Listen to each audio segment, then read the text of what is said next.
ತಿಳಿಯಪಡಿಸುವಂಥ ವಿಚಾರ ಏನಂತ ಹೇಳಿದ್ರೆ, ನವೆಂಬರ್ 1 ಕನ್ನಡ ರಾಜ್ಯೋತ್ಸವ ಕಾರ್ಯಕ್ರಮವನ್ನು ಆಯೋಜನೆ ಮಾಡಬೇಕು ಅಂತೇಳಿ ಎಲ್ಲ ಕನ್ನಡ ಪರ ಸಂಘಟನೆಗಳ ಒಕ್ಕೂಟದ ವತಿಯಿಂದ ಈ ದಿನ ಸರ್ಕಾರಿ ನೌಕರ ಭವನದಲ್ಲಿ ಒಂದು ಪೂರ್ವಭಾವಿ ಸಭೆಯನ್ನು ಸೇರಲಾಗಿದ್ದು, ಈ ಒಂದು ಕಾರ್ಯಕ್ರಮಕ್ಕೆ ಕನ್ನಡ ಪರ ಸಂಘಟನೆಗಳ ಎಲ್ಲ ಪದಾಧಿಕಾರಿಗಳು, ಅಧ್ಯಕ್ಷರು, ಕಾರ್ಯದರ್ಶಿಗಳು ಎಲ್ಲರೂ ಕೂಡ ಆಗಮಿಸ್ತಾರೆ.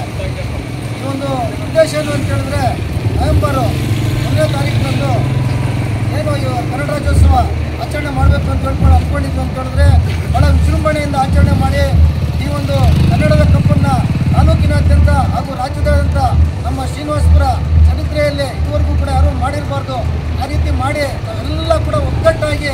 ಯಾವುದೇ ನಮ್ಮಲ್ಲಿ ಪಕ್ಷಭೇದ, ರಾಜಕೀಯ ಇನ್ನೊಂದು ಮತ್ತೊಂದು ಏನೂ ಕೂಡ ಮನಸ್ಸಲ್ಲಿ ಇಟ್ಕೊಳ್ಳದೆ ಪ್ರತಿಯೊಬ್ಬರು ಕೂಡ ಈ ಒಂದು ಕಾರ್ಯಕ್ರಮದಲ್ಲಿ ಭಾಗವಹಿಸಿ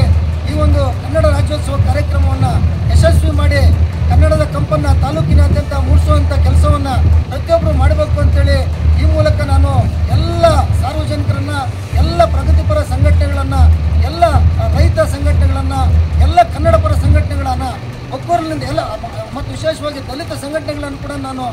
ವಿನಯಪೂರ್ವಕವಾಗಿ ನಾನು ಮನವಿ ಮಾಡ್ತಾ ಇದ್ದೀನಿ. ದಯವಿಟ್ಟು ಈ ಒಂದು ಕಾರ್ಯಕ್ರಮದಲ್ಲಿ ಪ್ರತಿಯೊಬ್ಬರು ಭಾಗವಹಿಸೋದ್ರ ಮುಖಾಂತರ ಕನ್ನಡದ ಒಂದು ಕಂಪನ್ನು, ಕನ್ನಡದ ಒಂದು ಅರಿವನ್ನು ತಾಲೂಕಿನಾದ್ಯಂತ ಪ್ರಸರಿಸುವಂಥ ಒಂದು ಕೆಲಸವನ್ನು ಮಾಡಬೇಕು ಅಂತೇಳಿ ನಾನು ಈ ಮೂಲಕ ಎಲ್ಲ ಕನ್ನಡ ಅಭಿಮಾನಿಗಳಲ್ಲಿ ಮನವಿ ಮಾಡ್ತಾ ಇದ್ದೀನಿ.